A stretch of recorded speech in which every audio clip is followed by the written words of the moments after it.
Tuloy-tuloy ang misyon ng Presidential Communications for the Urban Poor para alalayan ang mga mahihirap nating kababayan, lalo sa mga panahon ng pangangailangan tulad ng mga demolisyon. Yan ang ulat ni Joshua Garcia.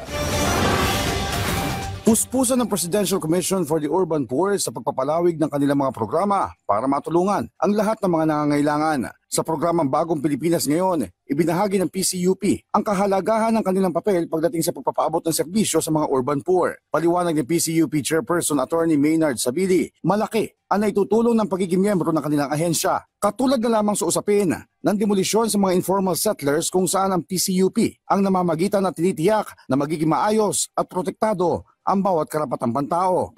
Before we give clearance, we have a demolition conference.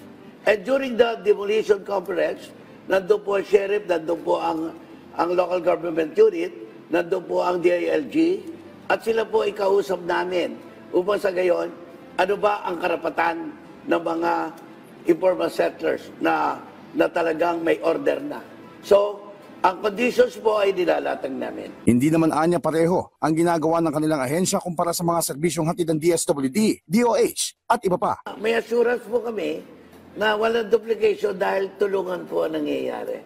Parang tulong-tulong, ang ano nila, yung kanilang departamento ay nakakasiguro sila na-implement dahil magkatulong ho kami talagang tutok sa pagtulong. Ilan pa sa ipinagmalaki ng ahensya ay ang kanilang social preparation sa mga apektado ng mga proyektong infrastruktura. Tinitiyak din ng PCUP na makatatanggap ang mga ito ng pangkabuhayan na nasa mahigit 700,000 pamilya ang makikinabang. Alinsunod na rin sa utos si Pangulong Ferdinand R. Marcos Jr. Ngayong taon ay patuloy na tututukan ng PCUP ang mga serbisyo ng iba't ibang ahensya para masiguro makakarating ang tulong sa mga tunay na nangangailangan. Joshua Garcia para sa Pambansang TV sa Bagong Pilipinas.